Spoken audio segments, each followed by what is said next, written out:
Hey everybody, welcome back to my series on self-control. Since this is going to be my last video and blog in this particular series before I move on to a new one, I came across a topic as far as self-control goes, and it's kind of, I never thought about it, so it's kind of mic dropping. The question that I had was, is it possible to have too much self-control? So I'll be talking about that and then giving a link to a really fun quiz to see about your own self control because I have my own thoughts about mine. I think I have none. I mean, I think I have some, but it's kind of wavering. So I'm going to check that and then I will post my results. So in psychology, there's a term called moral licensing.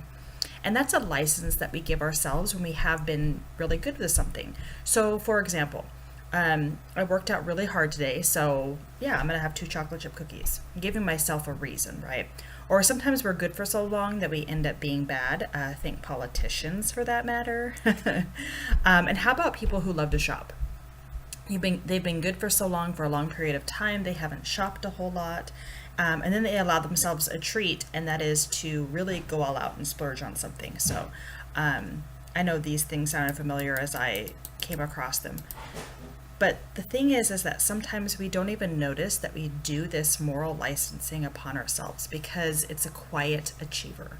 A lot of the times, moral licensing isn't even logical, but it's built right in with that saying of 2 steps forward, 3 steps back. We're doing moral licensing when that happens, when we end up saying that to ourselves.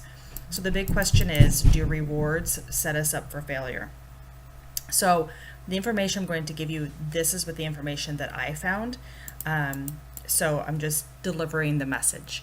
So the information that I found says if you tell yourself you're good because you worked out today, you're more than likely to skip tomorrow's workout. If you tell yourself you worked really hard up until lunchtime, you're more than likely to procrastinate and slack off in the afternoon. There's also been some research that shows when you attach rewards to goals, you will more than likely fail.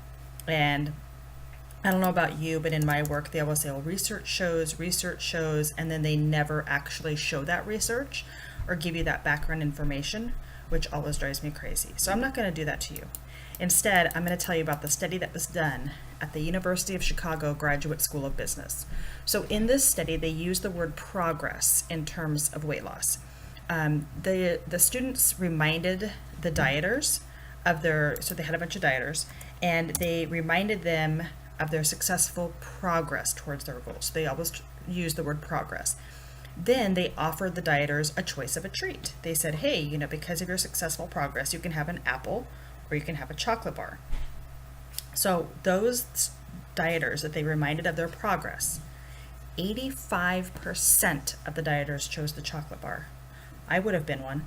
I totally would have been one.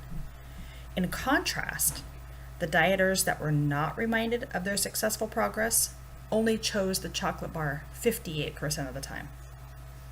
So I found that very, very interesting. So in psychology, there's a term for this too, and it's called goal liberation. So basically, it's the hidden goal of indulgence that you've been suppressing when you have that self-control, and it's going to become stronger when you're good. So then you license yourself to be bad. So you can stop this. And in order to stop this, you just have to be aware. Everything starts with self-awareness. Have that expectation that you will be good. You don't have to reinforce that with yourself. Just have that expectation. And then be aware when your impulses surface. So self-awareness is that first line of defense. When you catch yourself, it's a wonderful and liberating feeling. You feel good. For the first time, you're self-aware, you can choose, you're in control, and then you feel a sense of superiority over your impulsive self, which of course is not a bad thing. It's a win-win situation. So I want to know your thoughts about having too much self-control. After I found this information, I thought that was very interesting. I wanted to know what other people thought. Also, I'm going to put a link. Well, the quiz, I can just tell you right now.